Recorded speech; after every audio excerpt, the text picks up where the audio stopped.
Eu tenho me questionado se não existe aí uma falsa dicotomia entre trabalho material e imaterial. Se esse trabalho imaterial não é parte da materialidade. Eu queria saber se intercâmbio orgânico entre homem e natureza significa necessariamente transformar madeira em mesa, ferro em casa, ou é mais que isso? E nesse sentido, se o trabalho imaterial produz valor. O trabalho? Imaterial produz valor.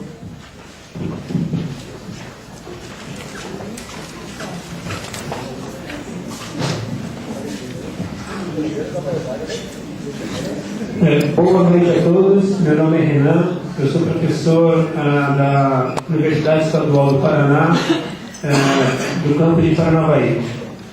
Bom, primeiramente eu gostaria de agradecer como através das falas, ambos, tanto Alisson como Antônio, nos colocaram diferentes possibilidades de reflexões para nós pensarmos o mundo do trabalho nas suas diferentes dimensões, cujo desafio é darmos a essas diferentes dimensões ou facetas uma unidade, uma possibilidade de totalidade, no sentido de que possamos então explicar essas múltiplas facetas com a possibilidade de tentarmos apontarmos a superação.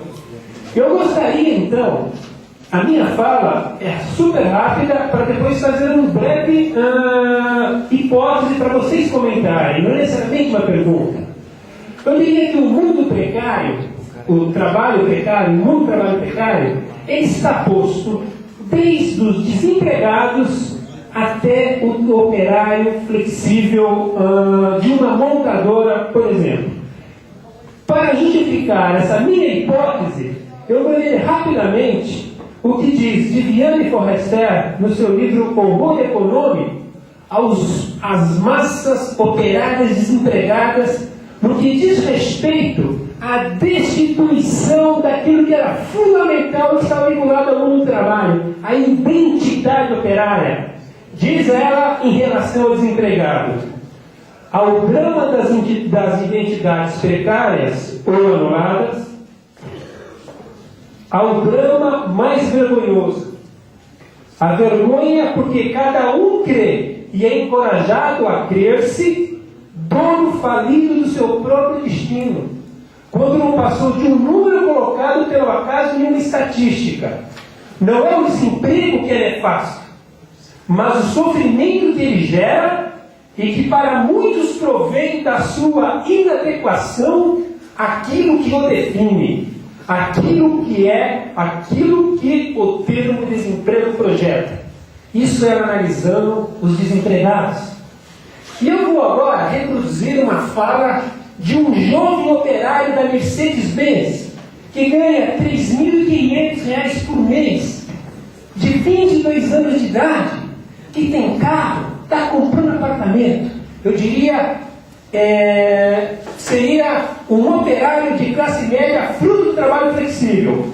Diz ele com relação à sua situação no trabalho. Diz esse jovem, e digo que, para complementar, ele é responsável pela juventude metalúrgica da ABC, o aro alto da Mercedes-Benz. Ele diz: o jovem está de cabeça cheia hoje em dia. Ele levanta às 4 da manhã para trabalhar, sai às 15 horas da fábrica, chega às 16 horas em casa, vai tomar banho, vai pegar material, vai jantar e vai direto para a faculdade. Chega à noite da faculdade, no sábado faz inglês, faz o alemão ou ainda estuda, é o meu caso. Então ele está passando por algumas coisas, uma cobrança muito forte de toda a sociedade. Então o próprio pai cobra do filho: filho, você tem que estudar, você tem que fazer isso, você tem futuro aqui dentro da empresa. Então eu acho que tem uma cobrança muito forte de toda a sociedade. Eu acho que é uma questão estrutural até, que cobra desse jovem para que ele seja assim. Olha só, agora eu quero construir a minha hipótese.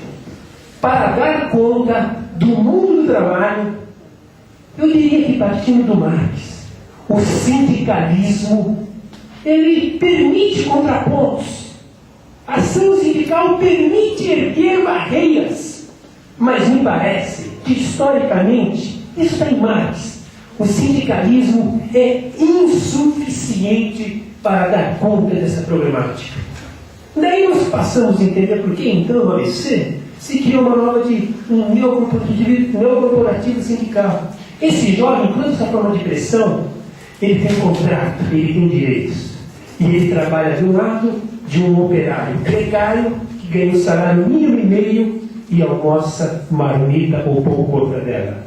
A questão é, se o sindicalismo pensa que não dá conta, então coloque-se a necessidade de um partido para dar a possibilidade de pegar a precarização nas suas diferentes formas. Porque não é uma política de Estado, não é uma questão de bondade ou bondade de governo. Como o André coloca, me parece que é uma questão essencial, fundamental, necessária ao processo de reprodução do valor. É a questão da acumulação. E aí nós passamos a entender o governo Lula. Me parece 60% da força de trabalho desempregada ou precária no Brasil. Interessante. E é o governo dos programas sociais. Os programas sociais não significam, então, formas de contenção social? À medida que desmobiliza essa massa precária, o sindicalismo propositivo, à medida que dá resposta só para esses jovens que também passam por esses problemas, de alguma forma também, ele não cinge ainda mais a classe. E a pergunta é, e o partido? Onde ele está? Eis a questão.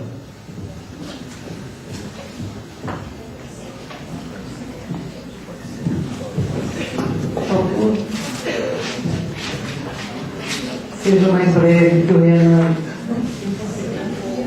Boa noite a todos. Eu me chamo Lucas, sou graduado em Ciências Sociais pela Unesp Araraquara e professor de Filosofia da rede pública, aliás, professor bastante precarizado, né? Quem é ACT, professor eventual, sofre. Somos milhares de professores bastante maltratados pela situação atual. Bem, já que eu fiquei contente do professor Ricardo Antunes ter falado que a Unicamp está em paralisação também, a Unesp também se encontra, né, campus aqui. Eu queria então uma questão para o professor Adler, que ele contasse um pouco para a gente, um pouco da história da UNAM, né, que eu sei muito pouco, né, nós sabemos muito sobre o que aconteceu na UNAM, o embate, o sucateamento ante a universidade mesmo, que vem sofrendo. E para o professor Ricardo Antunes, gostaria que você comentasse essa estratégia adotada pelos regimes políticos populares venezuelanos e bolivianos a respeito da utilização de hidrocarbonetos para uma transformação, uma busca de uma outra alternativa para a sociedade, para esses povos. Obrigado.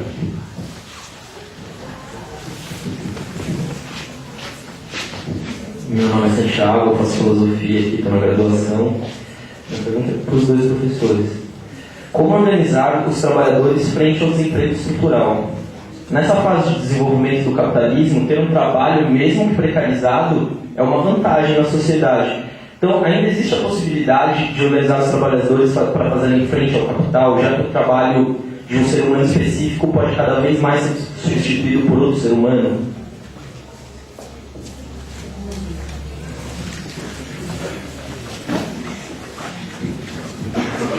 Bom, meu nome é Marina, eu sou estudante de filosofia aqui da Unesp e, bom, eu acho que é bom esclarecer que, na verdade, eu não sou marxista, não sou sindicalista, nem comunista, mas sim anarquista. E decidi vir nesse encontro para tentar estabelecer um diálogo mesmo, porque eu acho que isso é urgente. E, então, eu vou fazer a pergunta primeiro para o Adrien.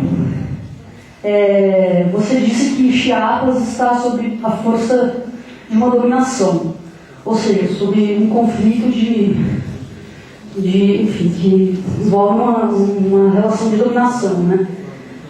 Será que não caberia nesse sentido muito mais nas ciências sociais uma abordagem microfísica dessa relação de poder do que uma abordagem macrofísica, como você propôs, no sentido de no âmbito das meganarrativas, né?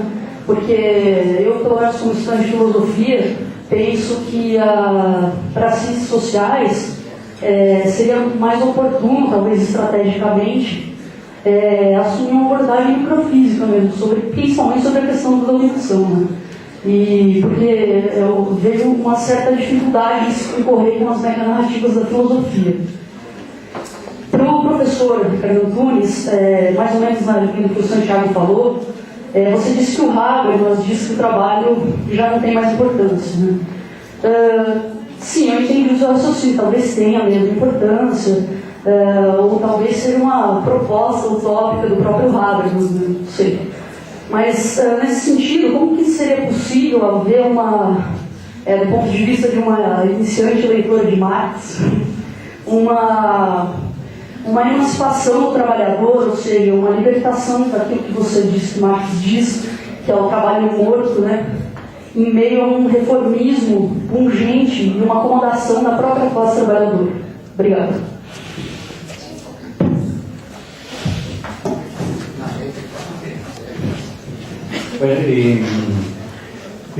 Una definición, el problema de la primera pregunta relativa a esta categoría compleja, trabajo inmaterial, mi posición es que no está definido.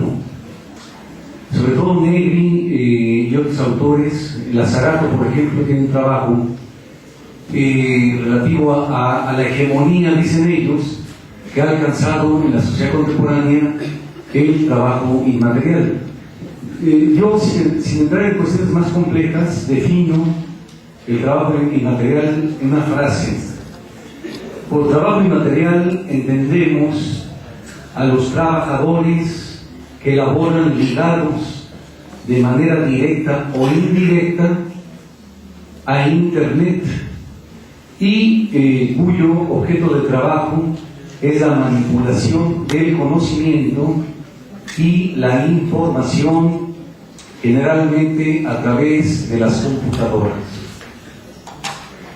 Pero, de acuerdo con el compañero Renan, ese no es lo sustancial. Lo sustancial es discutir la categoría trabajo inmaterial en relación a la teoría del valor, no fuera de ella. Porque fuera de ella lo que hacemos es ficción, es ejercicio lingüístico novedoso de lo que está lleno las ciencias sociales hoy en día. El problema es entrar a la discusión, primero, ¿qué es el trabajo inmaterial? Segundo, ¿ha alcanzado un estadio donde es hegemónico el trabajo material?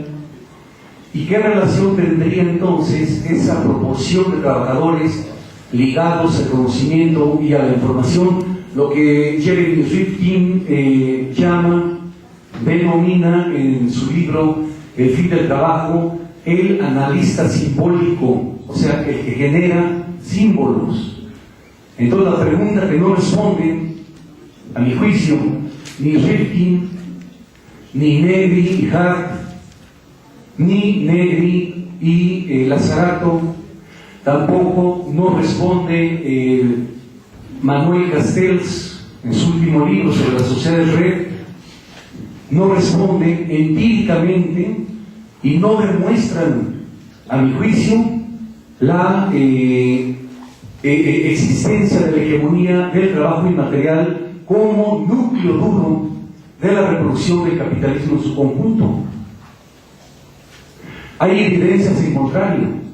Es cierto que hay una tendencia a constituir trabajadores de conocimiento, de allí la denominación de una sociedad del conocimiento.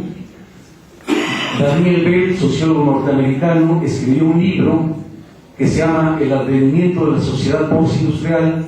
Es de los principales autores posmodernistas, sociólogos, Su libro es muy interesante, pero no demuestra, no somete metodológicamente a la prueba empírica relacionada con la concepción teórica la existencia hegemónica del trabajo inmaterial. Es decir, el valor agregado global que se deriva del uso de la manipulación de la información y del conocimiento por medios electrónicos. Eso no está demostrado.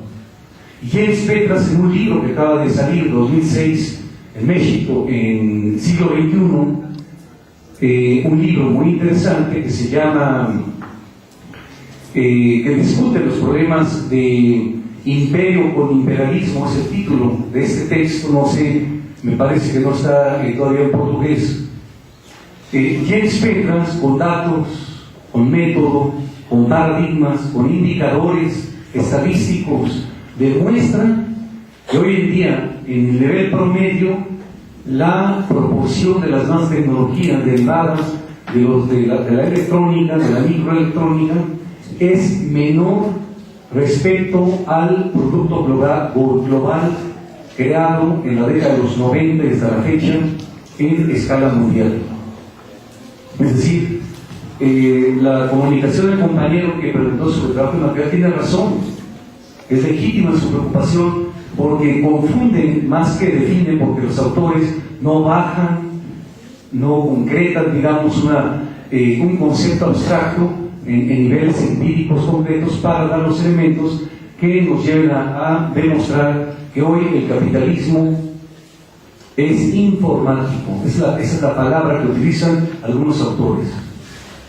Y yo pongo en cuestionamiento eso por lo que expliqué en relación con la tendencia del capitalismo promedio a declinar en los mecanismos de producción estructurales, de producción del valor, del plusvalor, y por ende una tendencia fuerte a la caída de la tasa de lucro y de la tasa extraordinaria de lucro.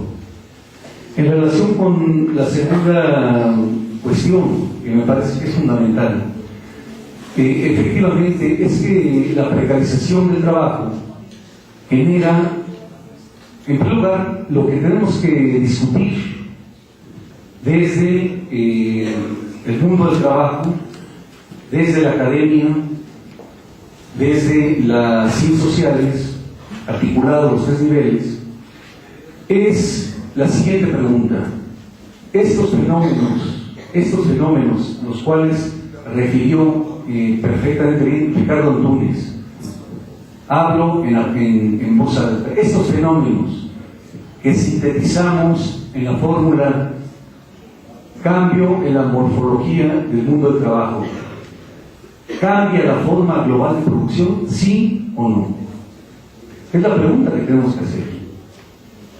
Porque los autores, como Habermas, en sus dos tomos de la teoría de la acción comunicativa, responden afirmativamente, pero radicalizan su conceptualización y desplazan el mundo del trabajo, y en su lugar desechan, aniquilan a la teoría del valor trabajo y con él el conjunto de las relaciones, y en su lugar el eje de la dinámica, según Habermas, en su teoría de la acción comunicativa, en base a la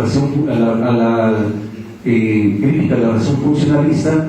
Habermas dice que hoy el elemento sustancial del motor del capitalismo es la comunicación. Eso es lo que dice Habermas. Ya no hay más teoría del valor, ya no hay más trabajo asalariado, y ahora todo eso quedó desplazado, y en su lugar el mundo de la vida y el sistema quedan interconectados, según Habermas, por la comunicación, sin la acción comunicativa. Esa es la radicalización de una concepción. Yo estoy en contra de eso. Considero, por el contrario, que efectivamente la morfología del trabajo está reestructurando en escala global el mundo del trabajo, pero también afectando la condición ontológica, como plantea Antunes, pero también la condición política del mundo del trabajo.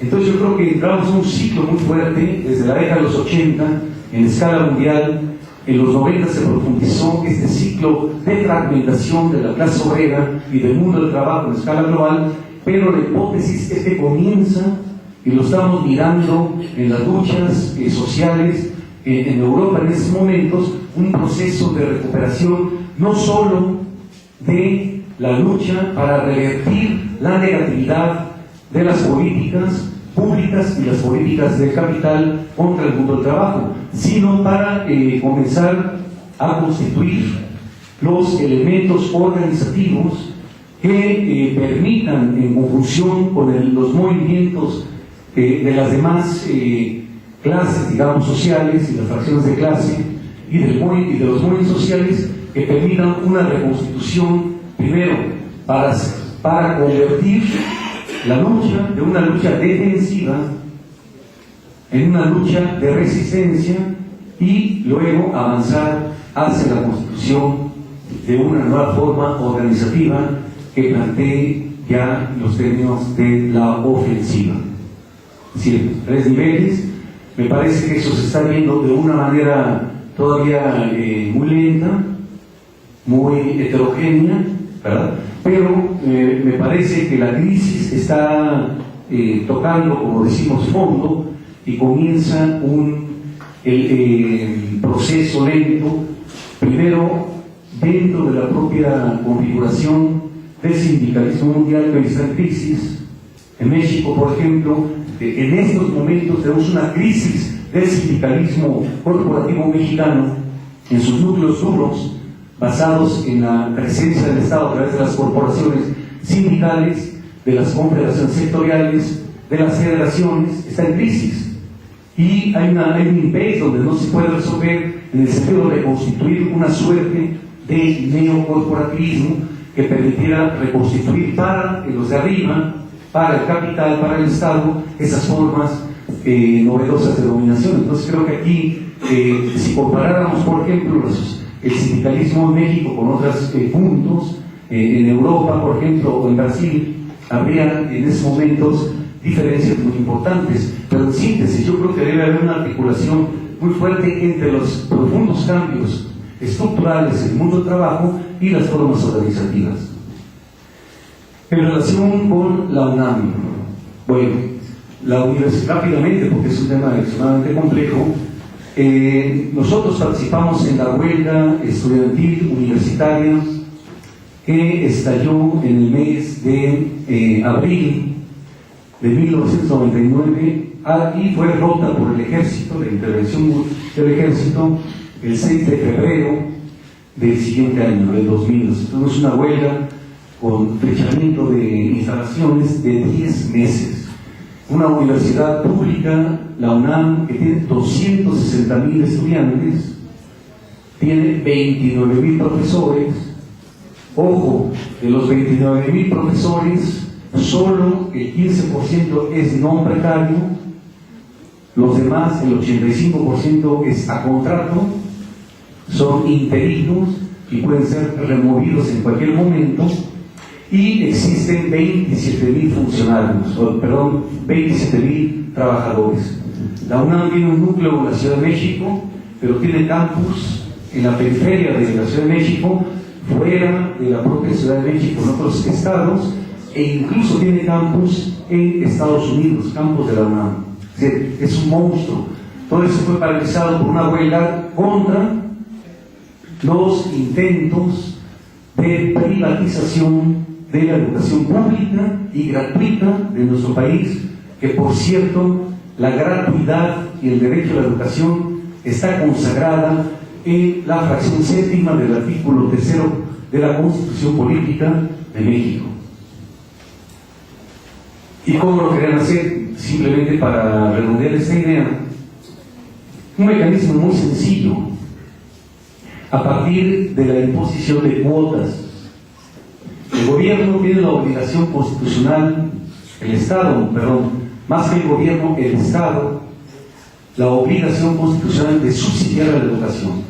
Entonces, el Banco Mundial recomienda una serie de medidas que se imponen el Estado, la rectoría, hacia las escuelas y las facultades para incrementar las cuotas y de esa manera ir aumentando el pagamento, digamos, por parte de los estudiantes y reduciendo los subsidios, que lo hicieron en Chile.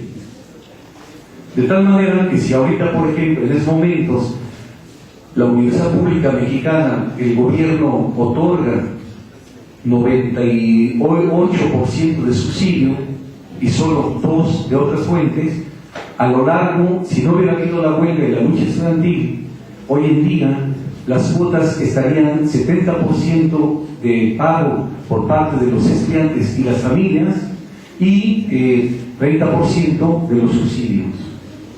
Gracias a esa lucha, a esa huelga de los estudiantes y del apoyo solidario del pueblo, se logró frenar esa intención de privatizar el organismo más importante de México, bueno, y de América Latina, digamos. Tuvo un efecto muy importante hacia otros países, el haber frenado, digamos, esos intentos de la huelga. Y simplemente para concluir con ese punto, el eslogan, la idea del movimiento pintado en las rúas, en las barras, era lo siguiente: fechamos hoy para que la UNAM esté siempre abierta. Cerramos hoy para que siempre esté abierta la universidad, porque si se hubieran impuesto las cuotas, inmediatamente hubieran sido excluidos 1/3 de los 260.000 trabajadores. Quero inclusive dizer que o Abraham tem belo livro sobre a greve da... Vem cá.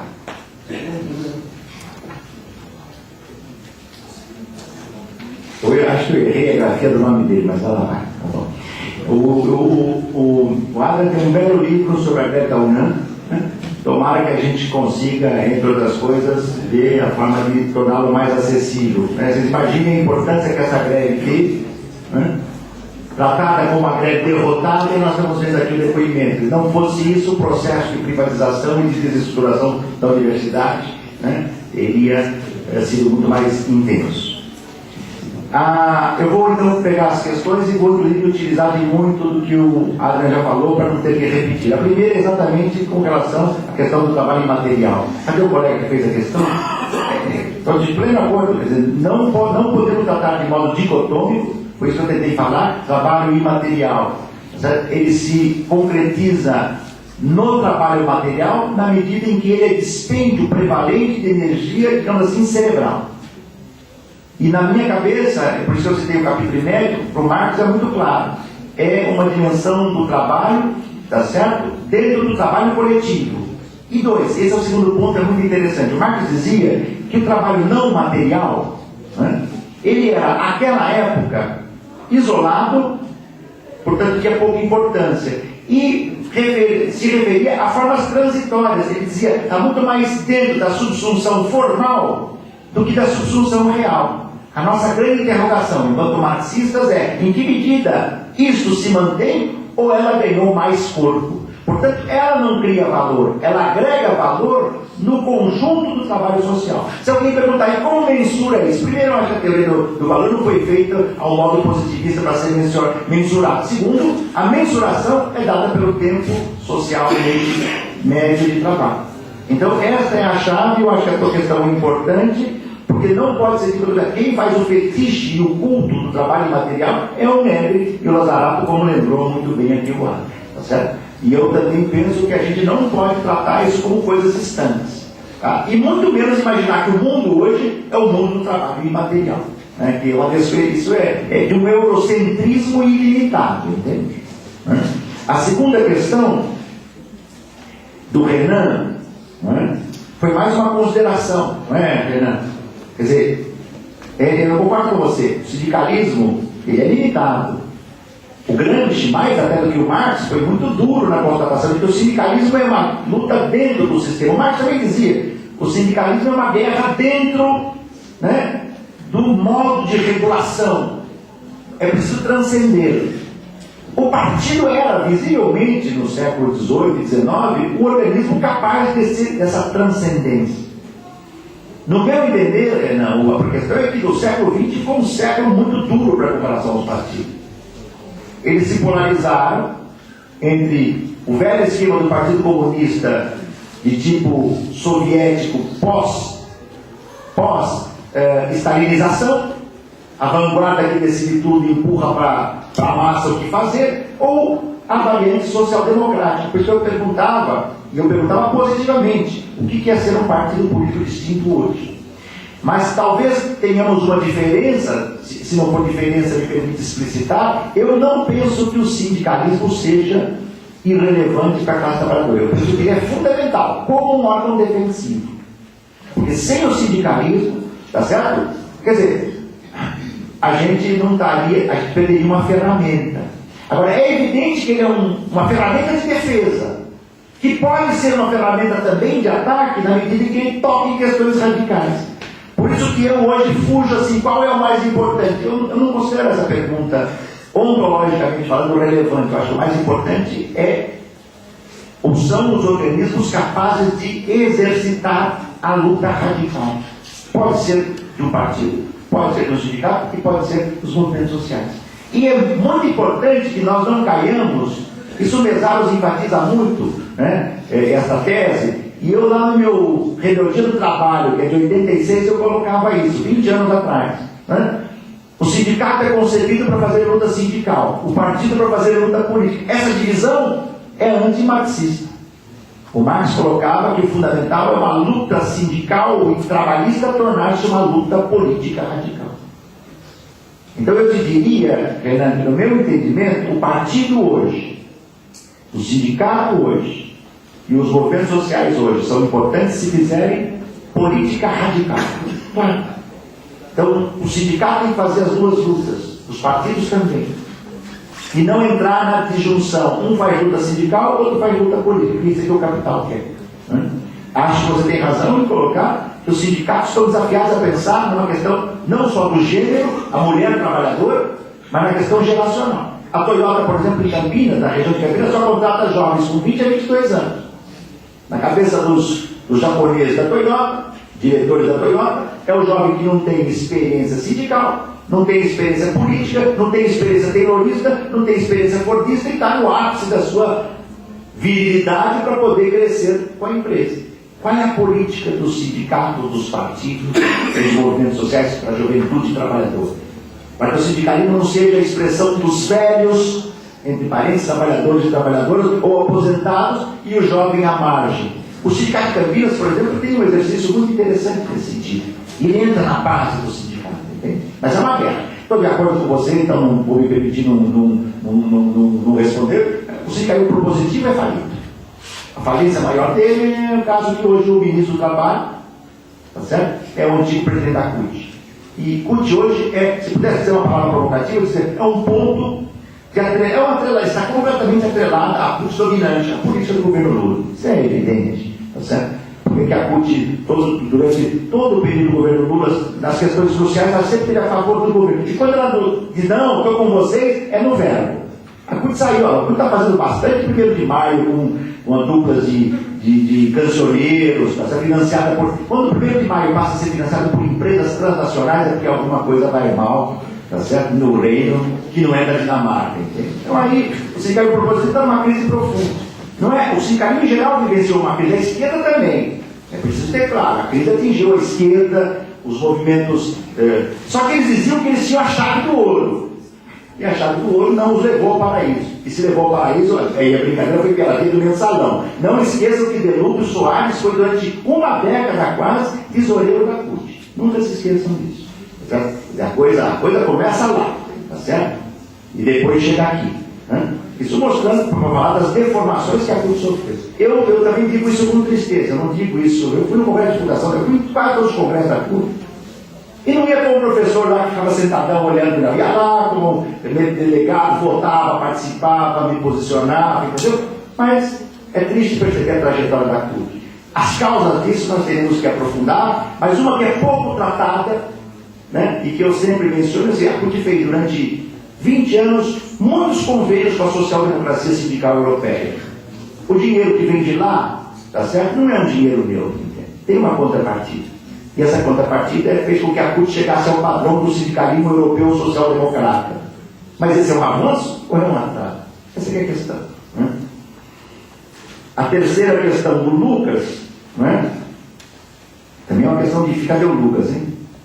É difícil responder rapidamente, Lucas. Como a questão que você fez para o Adrian, né? Como eu vejo as estratégias dos regimes da Venezuela e da Bolívia? Né? Eu vou tentar responder de modo muito sintético, né? Mas vou tentar ser claro. Né? Primeiro, nós podemos pensar em mudanças no mundo do século XXI por dois caminhos. Nisso não há nenhuma novidade no século XXI. Nisso que eu vou falar. Nós ou teremos a chance de pensar em vias revolucionárias ou em caminhos que não são propriamente revolucionários. Isso não foi assim no século XIX. O desafio é saber o que é isso no século XXI. Como eu não compartilho nem com Fukuyama, nem com a Margaret Thatcher. Fukuyama disse que o capitalismo era o fim da história. E a sorte do Fukuyama era não estar no Pentágono do dia que o terceiro aviãozinho caiu no Pentágono. Né? E a Margaret Thatcher dizia que não deve ter alternativa. Eu acho que a história é uma construção cotidiana. A história é uma construção cotidiana, quando nós não sabemos qual é ela não tem telos. Essa é a distinção fundamental do Marx para o Hegel. Hegel viu uma teleologia da história. Marx diz, não.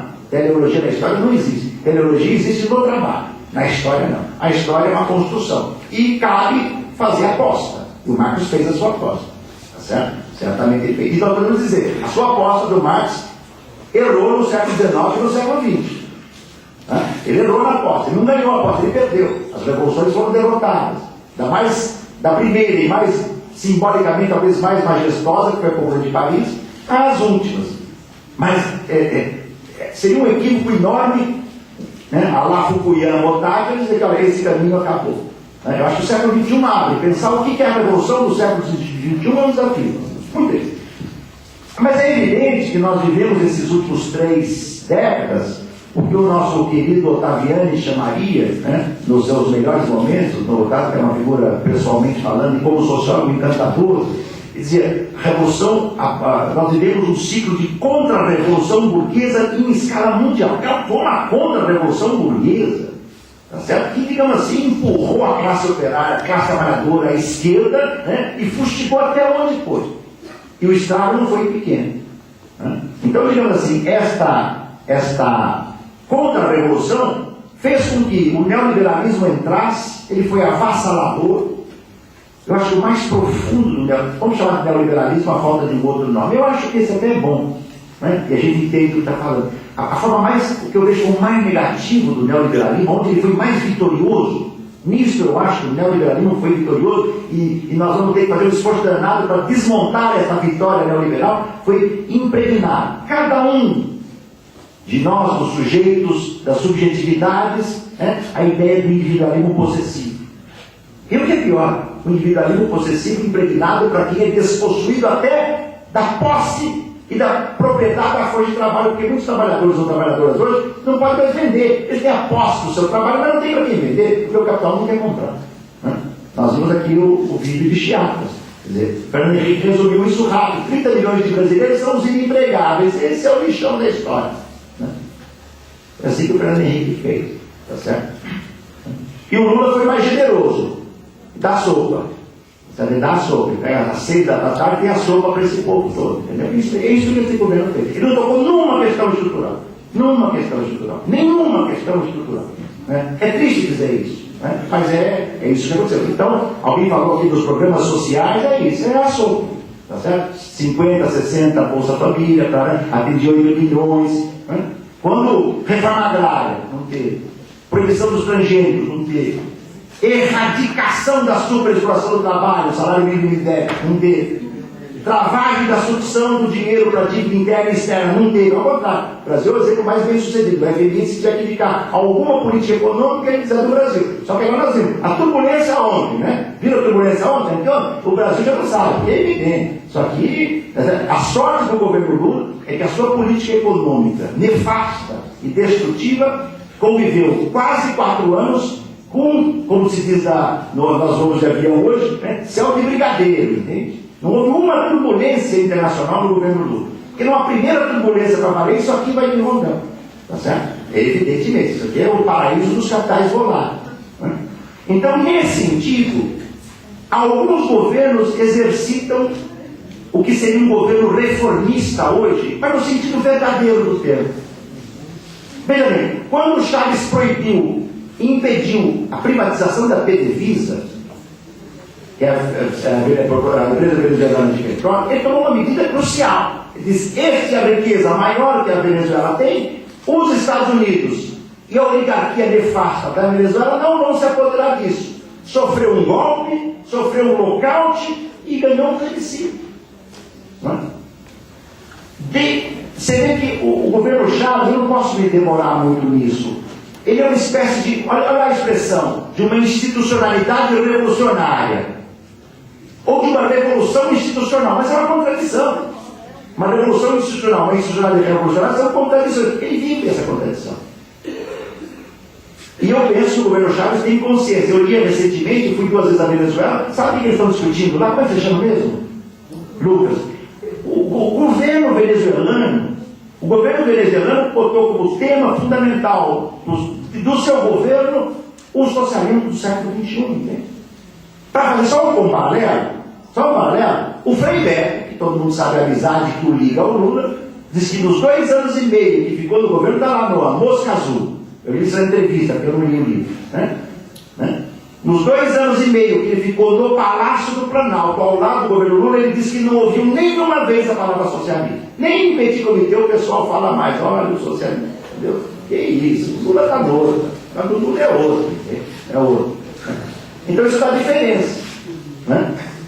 Veja, as medidas que o governo da Venezuela tomou, desmontar os partidos tradicionais. O Lula não desmontou nenhum partido tradicional, comprou quase todos. O governo Lula, e ninguém tem ilusão disso, nem a Folha de hoje lá, um ex-petista da PC diz: o Lula vinha aqui e dizia: cadê o nosso dinheiro do Caixa 2 para que eu seja eleito? Está na Folha de hoje.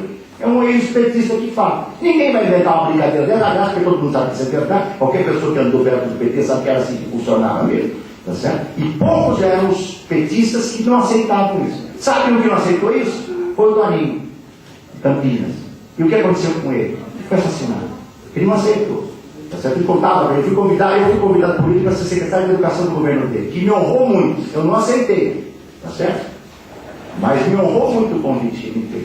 E ele sempre me encontrava com ele. Dizia: para o lixo, aqui estamos tentando enfrentar e tal. Aqui não vai ter um esquemão, tá certo? Que funcionou em Santo André, que funcionou em Ribeirão Preto, que funcionou em muitas capitais do PT. Aqui não vai ter. E morreu. Ele foi assassinado. A Bolívia, veja, é muito cedo. Da Venezuela eu demorei para me posicionar porque eu queria entender. Comecei a entender, fui à Venezuela, passei ali a acompanhar. Me impressionou muito na Venezuela a auto-organização do povão. Sabe assim? O povão. Porque lá não tem classe operária industrial tradicional, tem 1.700.000 operários industriais, tá certo? E mais uns 3, 4 milhões de trabalhadores de serviços. Não tem, a Venezuela não tem indústria, é petróleo e mundo agrícola. E serviço. Entendeu? Então o proletariado, o trabalhador lá não é aquele industrial clássico.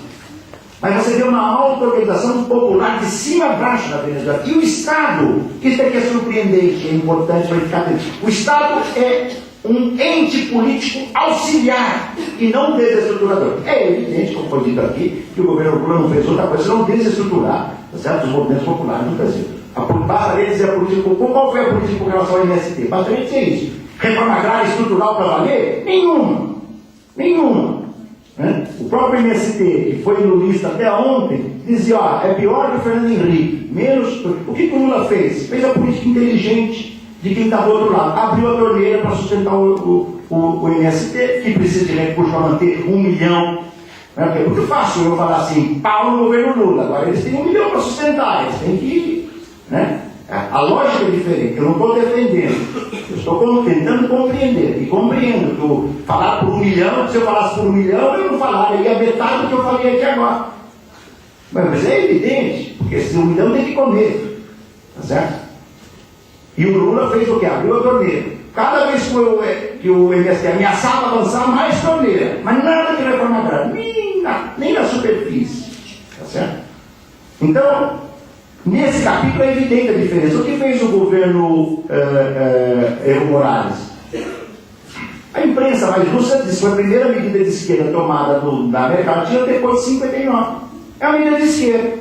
Isso vai ser esquerda de esquerda. Se isso vai ser, eu não sei. Esta medida é um fato concreto. Dizer que essa medida foi tomada para aumentar o cacife eleitoral dele é brincadeira, porque está mexendo para dizer Petrobras, ESSO, PSOL, não sei o que, tudo transnacional, estão saqueando a Bolívia, acabou a brincadeira. Aliás, eu escrevi isso no meu artiguinho, tem uma coluna quinzenal no Jornal do Brasil, está lá a primeira parte da minha coluna falando disso. Os povos andinos e indígenas, chega de saque, venha de onde vier, chega de saque. E está dizendo isso também no Peru, né, as rebeliões peruanas, as rebeliões equatorianas, na Argentina e em várias, chega de saque. E nós fizemos uma espécie de um subimperialismo, né? Eu brinco no meu artigo, o que os Estados Unidos fazem conosco, nós reproduzimos com os bolivianos, com os... Calma lá, a brincadeira está acabando. Agora é cedo para avaliar o governo Morales, eu tenho um pouco mais de elementos para avaliar. Agora eu vejo com simpatia. Eu te diria, para concluir, que é uma questão complicada, eu vejo dois caminhos. Né? Um é a esquerda que a direita gosta. Eu vi no Uruguai semana passada. O presidente do Uruguai, estava levado da frente ampla, tudo difícil, estava negociando com o Bush a saída dentro do Mercosul. Basta isso. Do Mercosul, quer dizer, não era da ALBA. Entendeu? Não era saída dentro do Mercosul, um canal direto dos Estados Unidos. O que deixou os partidários da frente ampla estupefatos, entende? Porque tem gente de esquerda nessa frente ampla. Né? A presidente eleita do Chile é uma mulher corajosa, sofreu a ditadura militar, mas o Chile tem um esquema muito claro, eu duvido que ela mude, eu duvido. E se errar, daqui 2 anos vem aqui e digo, eu errei. Tranquilo, é assim que a gente faz. Mas ela vai manter uma democracia formal no Chile, como o Ricardo Lagos, e não toca na economia chilena, que é até a alma neoliberal. Assim é fácil. Quem é que está tentando um caminho alternativo na América Latina? A velha, heróica e resistente Cuba, que há 45 anos sofre para tentar um caminho alternativo, com todas as dificuldades e mesmo mazelas que isso implica, mas o bloqueio é brutal. E, digamos, sem ter vivido, essa é a questão, sem ter vivido um processo revolucionário, a Venezuela e a Bolívia intentam resistir à barbárie neoliberal. Sabe que não conseguem fazer isolado. Por isso que o Chaves tenta aliado de todo lado. Eu compreendo porque o Chaves sabe que é menos ruim o Lula do que o Alckmin. Da lógica do Chaves ele está correto. Né? Porque o Alckmin, tá certo? Dizem que é da Opus Dei, que parece um chuchu. Agora, se você não perguntar para o governo Chaves o que ele acha do Lula, privadamente eu sei o que ele acha. Eu sei. Ele sabe o que significa. Mas é evidente. Né? Como ninguém pode imaginar, nas relações com Cuba, o Fernando Henrique ou o Menem, quem era mais nefasto? O Menem, que era um capacho norte-americano, o que não era o caso do Fernando Henrique. Tá certo? Meu Deus, a gente avançou demais isso, né? Eu passei muito tempo. Não, passei. Né? Então, essa questão é difícil, porque dizer que vai bem, dizer que vai mal, eu acho que deixei claro, e por isso falei um pouco demais. Santiago, como organizar a classe trabalhadora frente ao desemprego estrutural? 2 palavras. Cadê o Santiago? Ele está aqui? Eu diria o seguinte, Santiago. Primeiro, recuperar uma vida dotada de sentido dentro e fora do trabalho. Lutar com uma vida dotada de sentido dentro e fora do trabalho implica em perguntar, produzir o que e para quem? Ter o controle do tempo de vida e do tempo de trabalho. Um caminho para começar isso é a redução da jornada de trabalho. Tá? Reduzir o tempo dos que trabalham para incluir os que não trabalham. Segundo, o capital é um sistema extraparlamentar. O capital não nasce no parlamento. Essa é a tese mais forte do Mesato, está no capítulo 18 do livro dele. O capital é um sistema extraparlamentar. Só as lutas sociais extraparlamentares é que poderão ter a potência de destruir o capital. Esse é o... Fora isso, é fazer o que estão fazendo os governos como o da Venezuela. Sem viver a revolução, indo ao limite. A Constituição venezuelana, por exemplo, é a mais radical que eu conheço. É uma Constituição, digamos assim, democrático-burguesa. Lá não é uma sociedade socialista, tá certo? Mas dentro de uma revolução, de um processo de uma democracia burguesa, é uma revolução que é uma Constituição que supõe um plebiscito, confere certas garantias. Né? Então, esse é o desafio, entre caminhar nos espaços que nós temos. Por fim, a Mariana. Cadê a Mariana?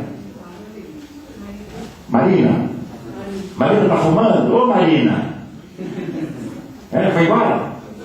Então deixa eu responder ela depois, porque eu primeiro ia saudar. É muito bom que os anarquistas venham aqui, até porque eu não sou daqueles marxistas que consideram os anarquistas inimigos. Né? Longe disso. Marxismo teve uma época que dizia, os anarquistas são os inimigos, né? Não, coisa nenhuma. Os inimigos são os outros.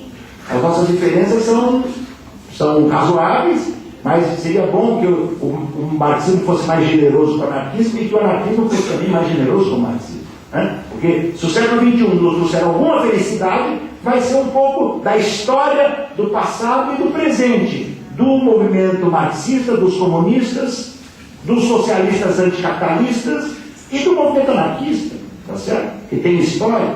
Né? No meu livro Caracol e Sua Coxa tem até um pequeno artigo que eu discuto um pouco isso, né? Mexo um pouco, né? Talvez o marxista ortodoxo fique nervoso, o anarquista ortodoxo também fique, não faz mal. O nervosismo às vezes faz bem, né? Claro que nós temos